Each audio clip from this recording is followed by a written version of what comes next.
Hello and welcome. I'm John Yeberg with NASA Public Affairs. Stories and predictions of the end of the world in December 2012 have been portrayed in film, stayed in books, and blossomed on the internet. A panel of scientists are here with us today to discuss the 2012 rumors propagated across the spectrum. We're going to ask some common questions and take some from social media.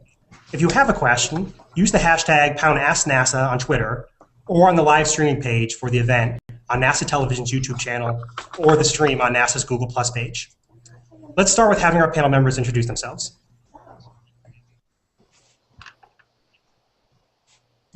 Mitzi?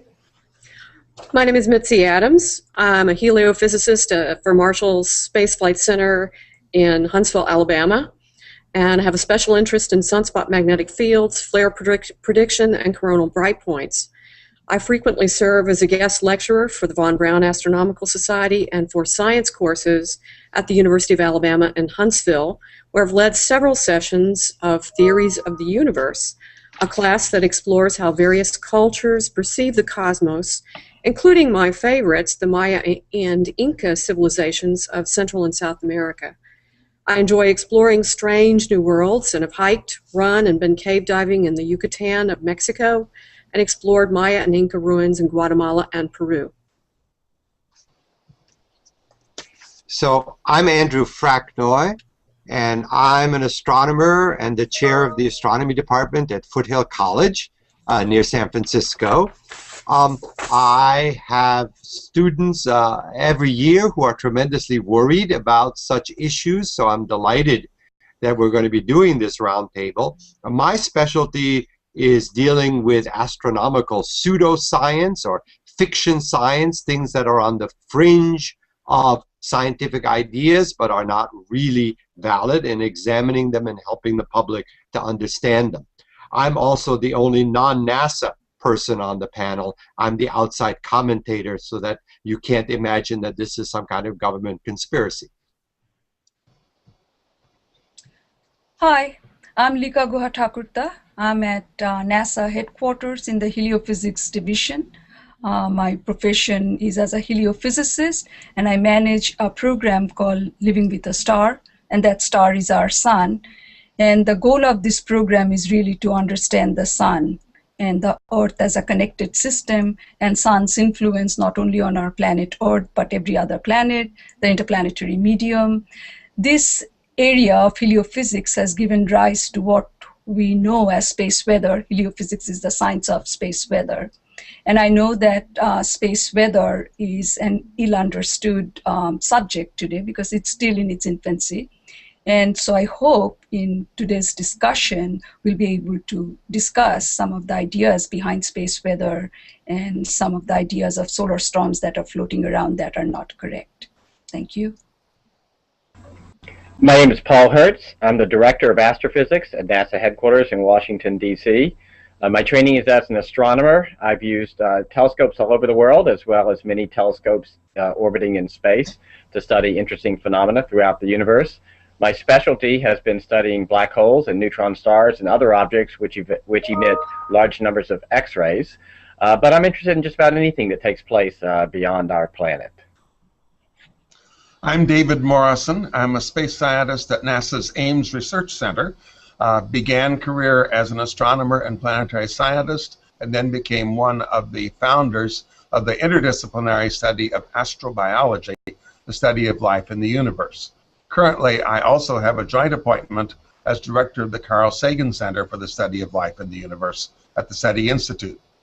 For almost a decade, I have been answering the questions that the public send in about science to NASA's Ask an Astrobiology webpage, and that's a lot of fun, but in the last few years, the real science questions have been overwhelmed by questions about a 2012 doomsday, so I'm glad to be here to talk about this. Hi, I'm Don Yeomans. I'm manager of NASA's Near Earth Object Program Office at the Jet Propulsion Laboratory in Pasadena, California. And I'm supervisor of the Solar System Dynamics Group here at JPL. And it's our job to keep track of the planets, their past positions and their future positions, to keep track of the natural satellites, and also the hundreds of thousands of asteroids and comets that can, from time to time, get close to Earth. And if we do find one or two that do get close, it's our job to compute impact probabilities. And if there's a problem, we notify observers to provide additional data in hopes that these impact probabilities will go to zero, which they almost always do. Thank you. Let's start with a question from Google+. Cal Singh Man asks, why is NASA even wasting their time doing a Hangout on Google+ if we have nothing to worry about? Well, that's an interesting question. Many of us have asked the same question to ourselves because there is no true issue here. This is just a manufactured fantasy.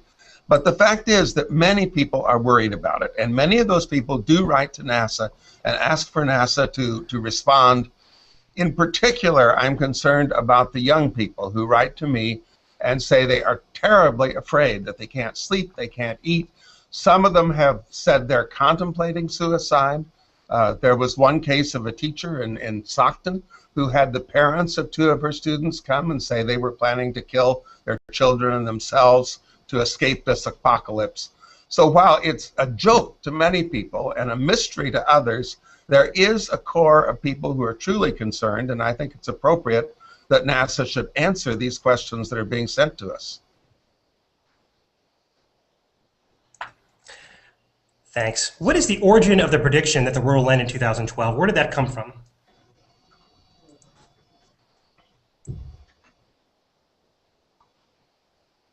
Andy, are you going to answer that? I am. My microphone was muted. Excuse me. So can everyone hear me now?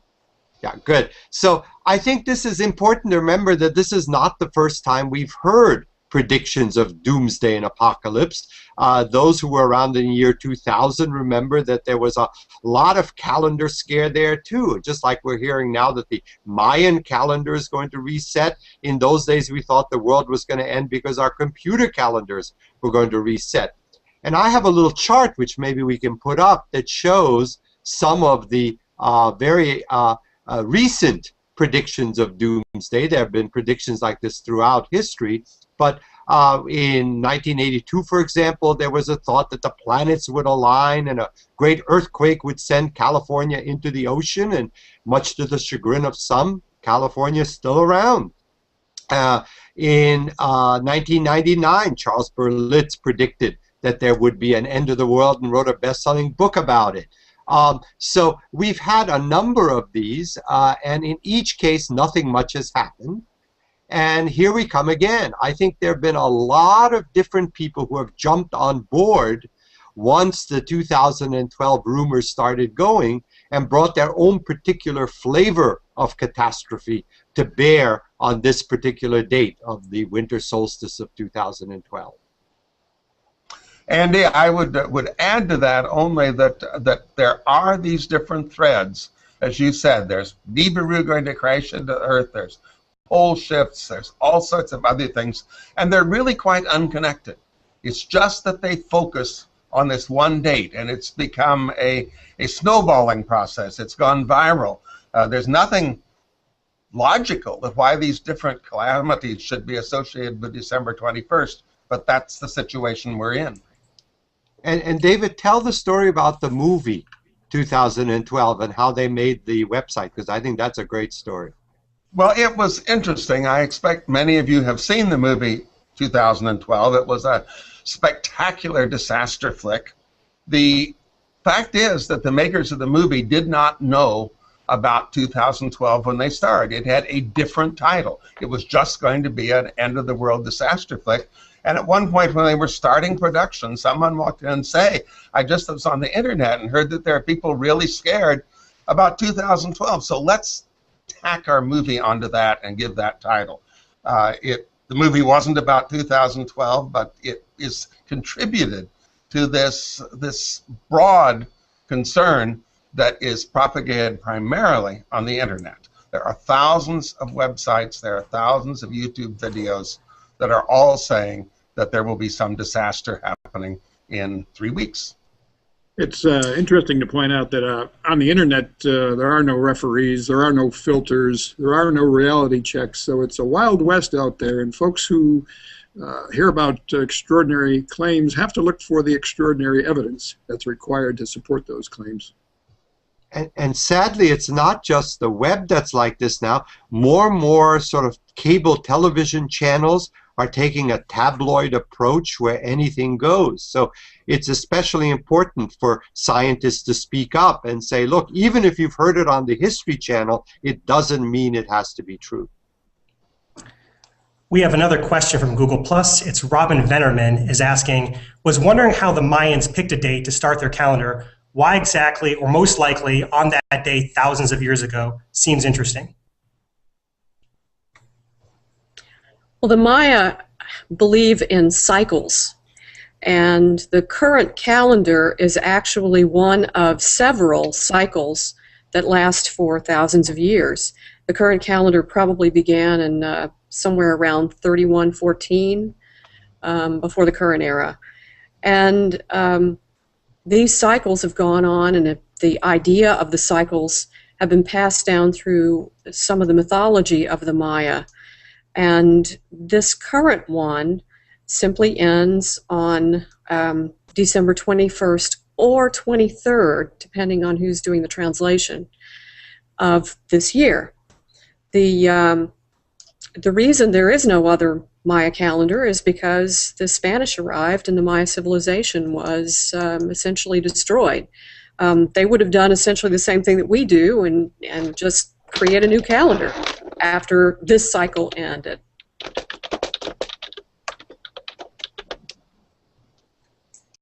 Okay, thank you. I have another question here from Twitter. It's Baby GVA asks, can you also talk about the galactic alignment? Sure, I'll talk about that. As you know, as the Earth goes around the sun, and then different stars are up in the night sky every night. We get a sweep through the whole sky, and once a year, the direction to the center of the Milky Way galaxy will be right overhead, or right behind the sun. And in fact, in late December is the time that every year the center of the Milky Way galaxy is behind the sun, and so the Earth and the sun and the center of the Milky Way galaxy kind of sort of line up in late December every year. It's not December 21st, and it's not an exact alignment. The sun will be about 10 of its own widths away from the exact direction to the galactic center when they get as close as they're going to get this year. And this year is no different than any other year. And I guess it's important to point out to those of our listeners who are not astronomy buffs that the distance between us and the center of the galaxy is absolutely mind-boggling. So that it's something like 26,000 light years, where each light year is 6,000 billion miles. So the notion that something at the center of the galaxy could cause doomsday on Earth is a complete misunderstanding of how truly astronomical the distances are between us and the center of the Milky Way. And Andy, as an example, even though the black hole at the center of the galaxy weighs 1,000,000 times as much as the sun, it's so far away that its gravity is less than 1/1,000,000th the gravity that the sun, on the Earth, the gravity effect of this black hole at the center of the galaxy is less than 1/1,000,000th the gravity effect that the sun has on the Earth. There's a strange variant on this that that said that. Go ahead, Don. Well, I was just going to point out, reinforce what Paul said, that the so-called galactic alignment takes place every year without consequence and has done so for millions of years. So there's nothing to worry about. Could planets...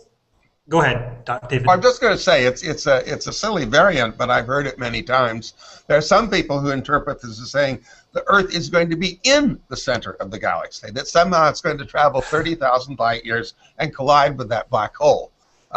Goodness knows where these things get going, but they are propagated on the internet, and as has been pointed out, there's nobody there to moderate, to say what's right and what's wrong.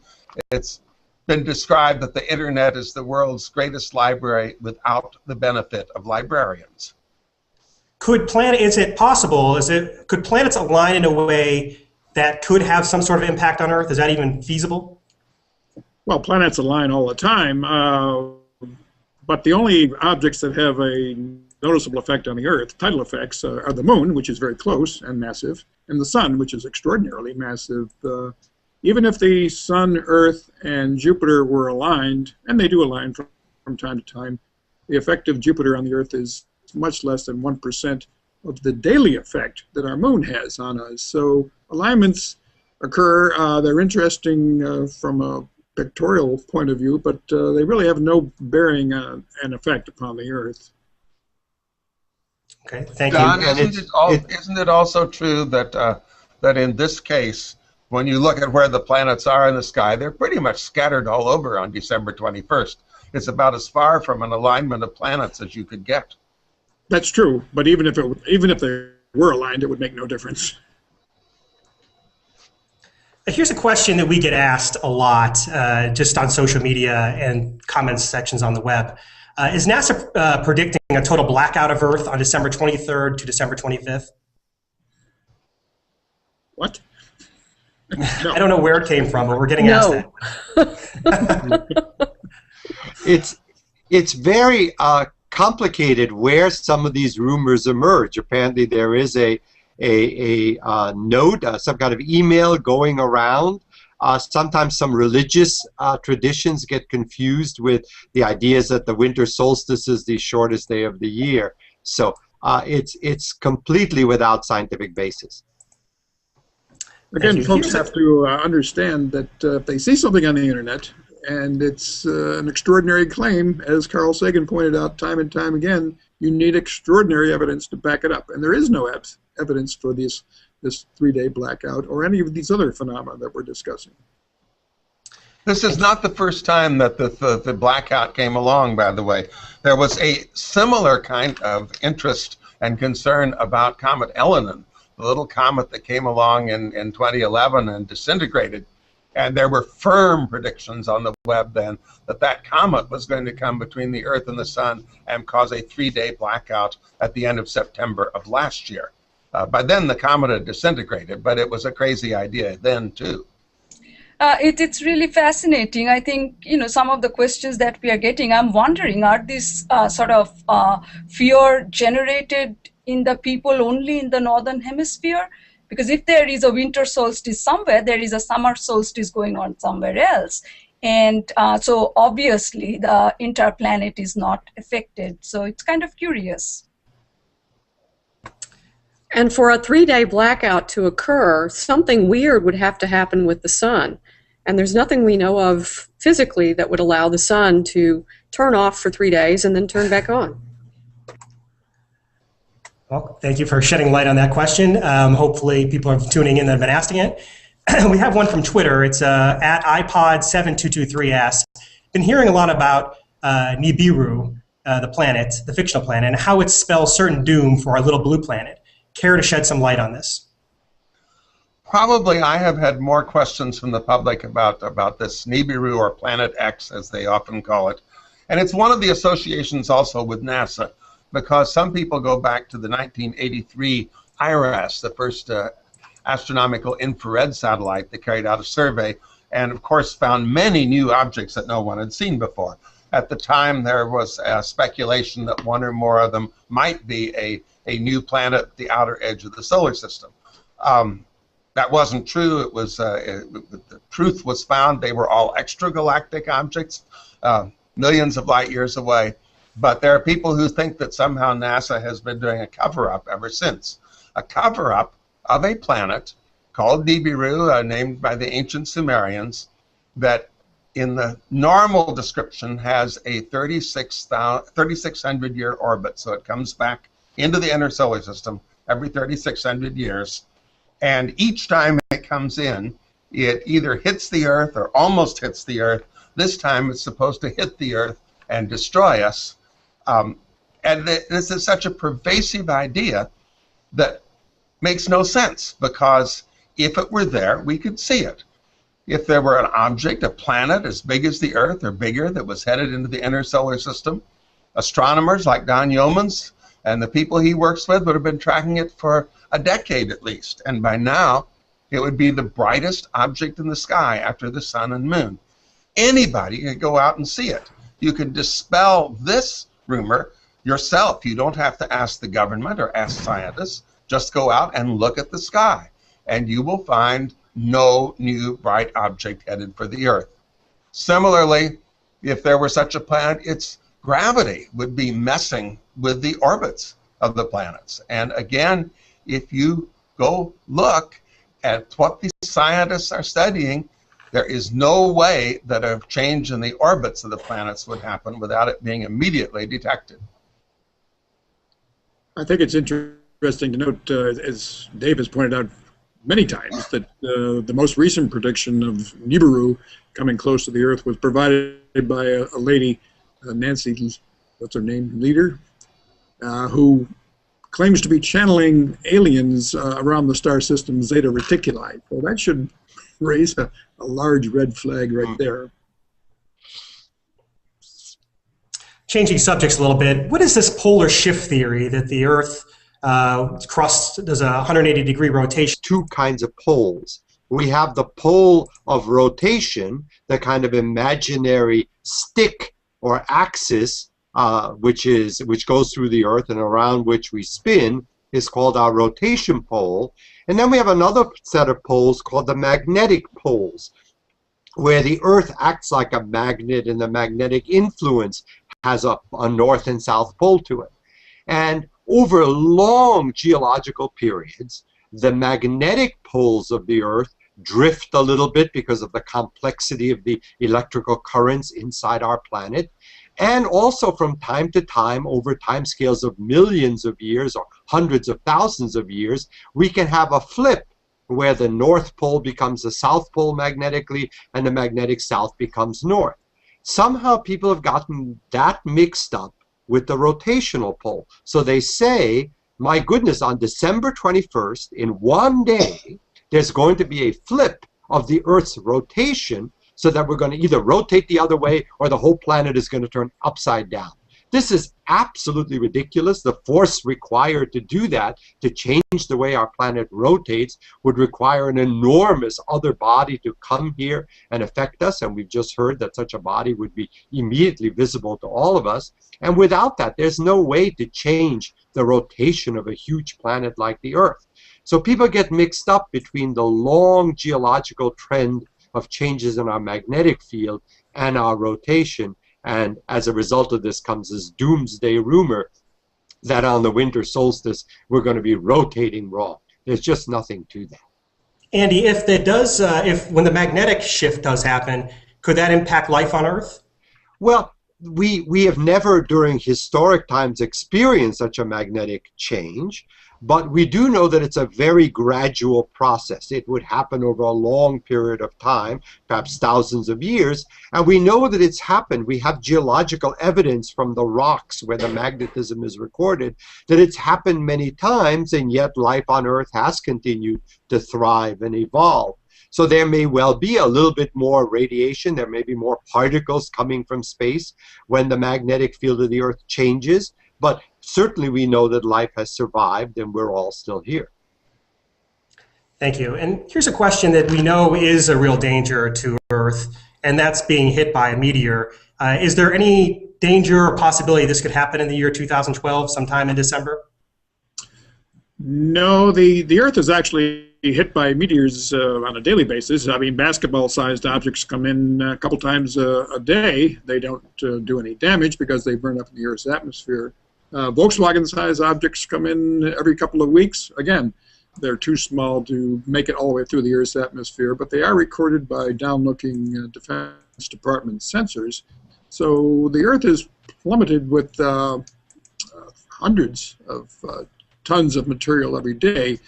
But in order for an object to come through the Earth's atmosphere and cause ground damage, it has to be about 40 meters in diameter or larger. And those types of objects don't occur but every 500 years. And we know of no objects that are really of a concern to Earth either this December or for the next several years. Thanks. I know. Go Go ahead.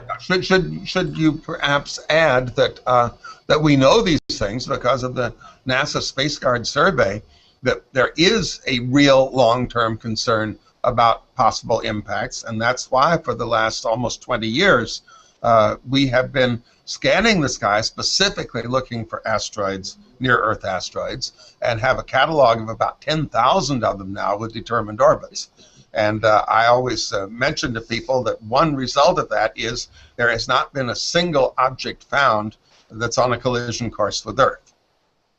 That's true. I should mention the NASA program, Near Earth Object Program, that is actively searching the skies on a nightly basis and finding more and more of these objects so that we can take the observations they provide and make predictions of where these objects will be in the future. And if they do get close, which they do from time to time, in fact, we had one hit in 2008, a small one, over northern Sudan, and we predicted that one correctly. So whereas 30 years ago, there was very little effort by anyone to observe and track these objects, that is not the case any longer. NASA is very aware of this issue and is making great strides to predict any large objects that are incoming. And I would add to that, as I'm sure you would, that the information is all made public, that you have a beautiful website updated every day. There's no sort of secrecy governing these objects, and people can go look for themselves for all the known objects and the newly discovered ones and see what their orbits are. That's true. In fact, we even have a widget that's available giving the next 5 close Earth approaches, and we have a Twitter feed that has something like 950,000 people taking part. So there's full transparency. Everything is put out there immediately on our website. We couldn't keep a secret even if we wanted to. So it's all out there almost immediately.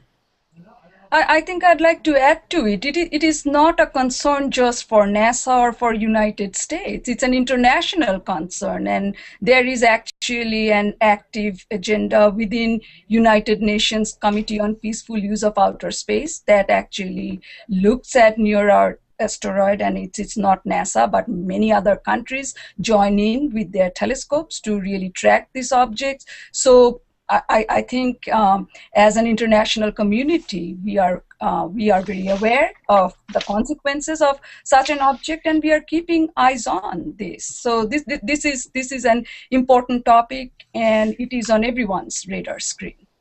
I think it's very good to point that out, because many of the people who write to me just don't understand how astronomy and NASA work. They think that somehow NASA controls all the telescopes in the world, and Paul, I know you control a lot of them, but not all of them, that the astronomers of the world all work for NASA, and so NASA has a control on information, when in fact there is a wide international astronomical community. In the case of something like Nibiru, there are at least 100,000 astronomers, amateur and professional, in 100 different countries that could have been looking. So there's no possibility of hiding something that's in the sky. And let me just add, Don pointed out that all of our data on the asteroids that we're tracking is put on the web for everybody to take advantage of. That's in fact true of all NASA data, whether it's astronomical data, planetary data, solar data, or Earth science data. You can go to the web and get access to all the data that NASA's satellites are collecting. We make it available so that all scientists around the world can use it, and we make it available so that all interested citizens can learn from it and take advantage of it. Thanks, everyone. That's a really thorough explanation. We have, I think we were touched on this before, but on Twitter, Sophie Emma asked, could the black hole found in the center of the Milky Way have an effect on Earth? Is that a possibility at all? I'll take that one, and the answer is no. As we've already pointed out, that black hole is 28,000 light years away, which is tremendously distant. Not only that, but of course the reason why we call black holes is because they don't emit any radiation, that they only have gravitational attraction. The gravitational attraction is, as I mentioned before, less than 1/1,000,000th that from the Earth. We can't even see the black hole at the center of the galaxy. The only reason we know it's there is because we can see stars orbiting it, and that's how we can detect it, and we can measure its brightness. We can also see X-rays from dust that falls into the black hole at the center of the galaxy. But those X-rays are so far away that they have no impact even on stars in their vicinity, much less the Earth. Thank you. I have another question from Twitter. It's Ramon_305 asks, do you have any news on solar activity? What are the chances of a major solar flare hitting Earth's atmosphere? I'll take that one first, and Mitzi probably will join me. I think we have lots of news on solar activity. For one, in this case, it happens to be NASA. NASA spacecraft has literally surrounded the sun. We have many spacecraft that is looking at the sun from different vantage point. And so there is nothing that happens on the surface of the sun that goes unnoticed by the spacecraft. So we are able to track the progression of solar activity. Now, we all know that the sun goes through an activity cycle. Every 11 years, what you find are that the magnetic field on the sun increases and then decreases, and what happens as a phenomenon on the photosphere of the sun, that sunspot numbers increases, and then sunspot number decreases. Sometimes it just completely vanishes from the photosphere or the lit up side of the sun, and that's what we call a solar cycle, maximum to minimum. In the space age that we have been tracking the sun, let's say like some 50 years, what we have seen in solar activity is that the solar activity had been on the rise up until this last solar minimum. The solar minimum of the last cycle, 23, was rather long and protruded solar minimum. They were almost 2 years when we had very few sunspot or no sunspots at all. And as we came out of that solar cycle, solar minimum, and started rising into solar cycle 24, NOAA does the prediction for solar activity, solar storms impinging on Earth. And what they determined is that there is a scale, it's not a very real thing, and I'll show you a graph from the NOAA side that told us, what would this cycle look like. And every solar cycle, scientists kind of come together and bat around and, we come to some kind of understanding what is our expectation based on the latest understanding of physics. And so what we are finding in this solar cycle is sort of the wimpiest solar cycle in the space age. It is lower than what we had even expected. So now, why is that important? Storms happen all the time on the sun. Okay, if you have a strong solar cycle, the frequency of the storms increases, but their intensity has nothing to do with the frequency. So you can have a weak solar cycle and you can still have a really strong solar storm, but the frequency is the one that gives us sort of a probabilistic sense, right? So the question is there going to be a solar storm, sufficiently large that can hit us, right? And that it's a probabilistic question. These questions are like the questions we ask of 100-year flood, 100-year super volcano, something like that. Can it happen? We can't say it won't happen, but we have enough understanding to say that it doesn't look like something like that is going to happen. But even if we were to get a really large solar storm, the interesting thing is that now because we can see and track the sun from all sides, we can actually predict that there is an active region emerging, that the active region has the potential to create a really large storm. So we can start warning people, we meaning NOAA in this case, we work closely with NOAA, and what we can do is we can turn off our sensitive electronics, our power grid, anything that is sort of electromagnetic in nature has the potential to be impacted by solar storms. These storms really have no direct effect on human beings in terms of a huge radiation, or there is no fire created, none of those, but electronics can be severely damaged. And as we know, our societies are becoming more and more technologically dependent. So if you were to ask me, are we going to get a major solar flare on December 21st? I could tell you something, because we are actually looking at the sun, and it takes about almost a month, let's say, from the far side of the sun to come in front of us. And today is 28. So I can say, what we can already, because we have spacecraft, Stereo A, Stereo B, SOHO, Solar Dynamics Observatory, we know all the sunspots that's out there that's coming towards us. We can actually penetrate beneath the sun also with our telescopes and say what is emerging. So we will have a pretty good idea if something is forming rapidly and coming at us. So I think we'll be able to warn you, guide you. It is very unlikely that we are going to get something huge. Would you like to respond to the question that I've received several times? The people say, it's not just the sun, but there is a tear in our magnetosphere, that the magnetosphere is collapsing, that our natural protection is going away. How do you answer that question? Yes, it's going to be a little bit difficult in terms of, because it's a technical jargon, but let's talk about the magnetosphere. How are we protected from these solar particles that come and impinge on us? There were questions before, about polar shift and all that.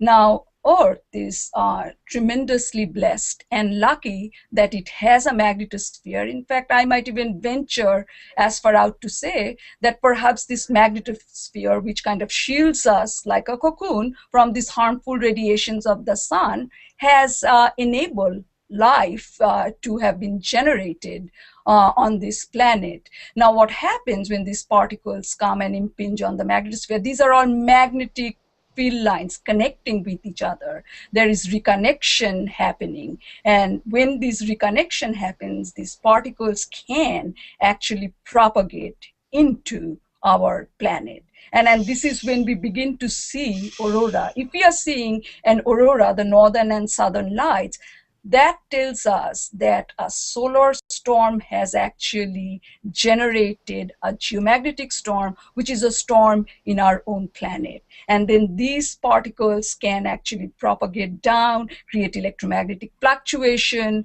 which creates different conditions in the ionosphere that controls our lot of our satellites for communication, navigation, etc. Furthermore, these fluctuations have the ability to really produce huge amount of voltage fluctuation on power grid, which can get tripped and which can actually go out. And these things have happened, like in 1989 Hydro-Quebec failure.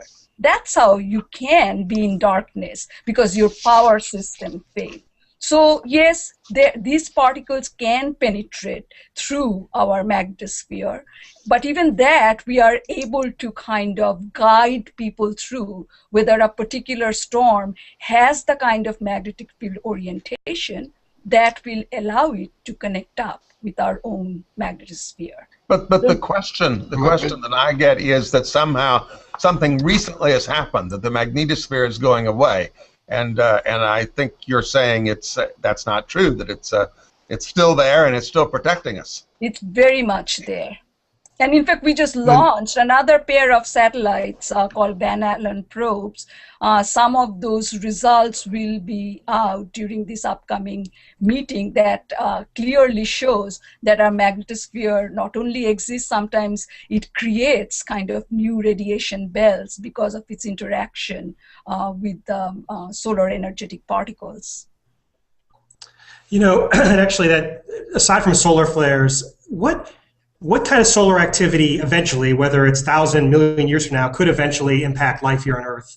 I'm assuming that eventually something with the sun expansion will eventually could have an impact. What is that, and when would that estimated be, where we could look at something that could have a major impact that we know of? Are you talking of the sun as an astrophysical object? Yes. As it morphs into, sun is kind of a very ordinary star, so it's not going to produce a supernova, and I think all it will do is become a red giant, and then it's going to expand tremendously, and at some point, I think it's going to envelop our planet Earth and go all the way to Mars. But that's billions of years away. And I will ask Paul perhaps to comment on that.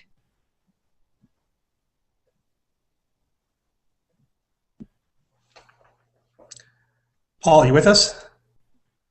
Sorry, I was muted. The sun is a fairly ordinary star. We've observed many stars similar to the sun throughout the galaxy at different stages of their evolution. Our best understanding of the future of the sun, which we can only get from looking at other stars that are older than the sun and therefore have gone through later stages of their life than the sun has, is that the sun will indeed use up the hydrogen at the center of its core. That will cause it to expand into a red giant. It will eventually get as big, certainly as big as the orbit of Venus. We don't know if it will get out to the orbit of the Earth, but it will certainly change the weather on the Earth and the climate quite substantially. But in case anybody is getting concerned about this happening in December, that's not the case. This will happen in about 5 billion years. And so we have plenty of time to contemplate what we might do in 5 billion years when the sun reaches later parts of its lifetime. So I'm not taking out red giant insurance on my home. This is just a general question for everybody, I suppose. Are there, in your field, are there any threats to Earth in 2012 or any time in the near future that we should be concerned about? Yes. I don't think there's any credible threats that we know about in the near future. There's an interesting close Earth approach by an asteroid called 2012 DA14 next February 15th. It's going to pass within 4.5 Earth radii of the Earth's surface, which is within the geosynchronous satellite belts. So you've got this object that's coming closer to the Earth, and you've got satellites further away that will be announcing its arrival. It's an object whose orbit is well known. It cannot get any closer than 4.5 Earth radii, so it's going to be an interesting target for astronomers, especially radar astronomers, but it's not a threat. From an astronomical point of view, 2012 is like any other year. The Earth goes around the sun, the Earth rotates, the sun is moving through interstellar space, all the planets are in their orbits, and there's nothing happening this year that's special. So if I can give you a slightly whimsical answer, but I think a relatively important one, I think one of the greatest threats to Earth in 2012 is the low level of science education and public knowledge. And I think this entire discussion and the fears that have been generated illustrates how much more NASA, the scientific community, and those of us in science education still need to do. It's really sad that so many people are worried and writing to David Morrison. It's really sad that our schools have not taught skeptical thinking, have not helped students to distinguish between the reality and the fantasy of what's going on in these areas. So I think if people are concerned about cosmic threats, part of that is a threat to our understanding of science that comes from insufficient science education. And I hope we can all redouble our efforts to help students understand the world better. I'm also worried about that. In fact, I think the great threat is really in this month, because there are literally millions of people who are afraid, who think the world will end, and in particular children, the children who are contemplating suicide, the children that are worried that Christmas won't come this year. And I think it's evil for people to propagate rumors on the internet to frighten children. And I think all these frightened children are a real problem, and I hope it'll go away soon, but we need to protect ourselves and our children from this sort of crazy ideas. As Andy says, the best way to protect ourselves is to learn enough science to recognize just how silly these threats supposedly are. And I'd like to add to that, I think this is absolutely true. Science education and outreach is very, very important in this regard. As a matter of fact, the fact that we are all here spending an hour doing this, it is an outreach activity to really educate people the best we can on this short period of time. I wanted to share actually one item with you, and that is if anyone is interested in tracking the sun, we have something called 3D Sun app, both on iPhone and Android, and of course it's on the website. And so you can actually, this is what I was saying, I wasn't kidding. We get this sort of 24/7. We have data that is transmitted to us by several satellites, NASA satellites, with which we are actually seeing the sun, both the far side and the front side, almost instantaneously. But on this site, you can actually get information if there is a solar flare happening, if there is an active region emerging. So you can be educated. There are other little tidbits in there that is informative for our listeners on the internet. I would agree with everybody about science literacy. I think that's really important. I think the greatest threat to Earth in 2012, at the end of this year, and in the future, is just from the human race itself. Yeah, I think it's really important for us to, without getting derailed into a long discussion of global warming, is to emphasize that in fact our own actions may represent a far greater threat to the planet than anything that the cosmos is throwing at us. And this question actually ties in well to one that was asked to us on YouTube from Charles Thilking. He asks, given all the myths, 2012, moon landing, etc., what methods can a layperson who is questioning these things do to research and verify the research they do to help rest their fears/concerns? That's an excellent question, and I get it often. Obviously, these are complicated scientific issues, and not everybody is going to know all the science. What I tell people first is look it up in Wikipedia. That is such a good resource on the internet.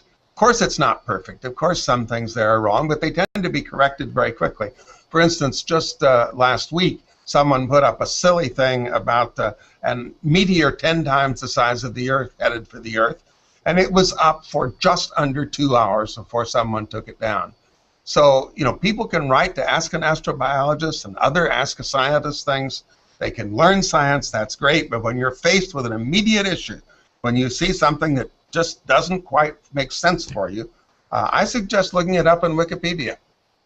And another really good resource that we can perhaps mention is that there's an organization of scientists, educators, magicians, and others who are good at figuring out tricks of irrational thinking. It's called the Committee for Skeptical Inquiry.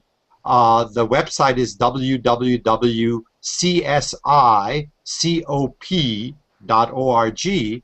And this organization publishes a newsletter called The Skeptical Inquirer. David has been very active in writing for them. I think this is an excellent source of sort of rational or skeptical examination of paranormal claims. Thank you. And I'd be remiss if I didn't add, nasa.gov has a webpage that addresses a lot of these questions. You can visit at nasa.gov/2012. I have one final question for the group, and if you have any closing remarks when answering this question, this would be a good time. It'd be nice if everybody, maybe in order that we started off when, just kind of gives a question, an answer to this. On Twitter, at Esther Van Gardner asks, have you guys made any plans for December 21st? I've made a few plans for December 21st. I'm actually going to be going to Atlanta for Christmas, and on December 22nd, I'm running a 5K. So December 21st, I'll probably be resting a little bit and enjoying the solstice. Well, I guess the more important question is whether we have plans for December 22nd and thereafter. David and I participated this summer in a colloquium for our symposium for the Astronomical Society of the Pacific, where a lot of science educators were there. And we've been encouraging science museums, schools, and other institutions to stay open, if possible, through that evening of December 21st and have a little party the first hour of December 22nd. I certainly will be celebrating when December 22nd rolls around. But I think more importantly, what I think we all ought to be encouraging science teachers and other educators to do is to be on the lookout for the next doomsday. Because for sure, when this doomsday is over, someone's going to come up with another date when the world is going to end. And perhaps some of the tools that we've learned to use for this particular doomsday will be helpful in preventing fear about future doomsdays to come. I think I'm going to start my first day of holiday vacation on 21st with children home from college. It's solstice, so obviously if it's not snowing outside, we'll have a bonfire, be happy, eat, drink, and be merry. And I would suggest people who are celebrating winter solstice and the special holiday in whichever hemisphere you are, I think just celebrate it. Well, I'm very jealous of Lika and Mitzi for their plans. I'm having a very important review here at NASA headquarters on December 21st for a project with the European Space Agency to build a telescope, put it in space to study dark energy, and the whole team will be here to have the review and get approval for the next stage of that project. It's like Superstorm Sandy, the droughts, the floods, all of these things are happening. And that is a real threat to the Earth, not a fantasy like December 21st, 2012 doomsday. Yeah, I'd like to follow up with something David just said. There's a plot on the bulletin board outside my office of the monthly rise in sea level as the ice caps in Greenland disappears. So global warming is a real issue, and colleagues, and make sure that they don't dismiss this type of disaster prediction as something silly and well outside their area of expertise and something they don't have to concern themselves with. We all have to concern ourselves with what the public thinks. These folks are paying our salaries. They need to know the truth. They need to know where to go for the absolute best information, be it a NASA site or an academic site. So we need to shake our colleagues into action and make them talk to the public, make them respond the way we have. And I'd like to thank headquarters for putting this on. I think it's a great start. And for December 21st and 2nd, if history is any guide, I think I'll probably be doing last-minute shopping again and running out to get the Christmas tree. Great. I want to thank our panelists for joining us. This has been a fantastic and lively conversation. That concludes our 2012 Google Plus Hangout. If your question wasn't answered here today, please visit us on the web or on social media and ask away. Our Twitter and Google Plus, or on Google Plus or Twitter, use the hashtag #AskNASA, and we'll try to answer your question and get back to you as soon as possible. And thanks to everyone for joining us, asking questions. Have a great afternoon.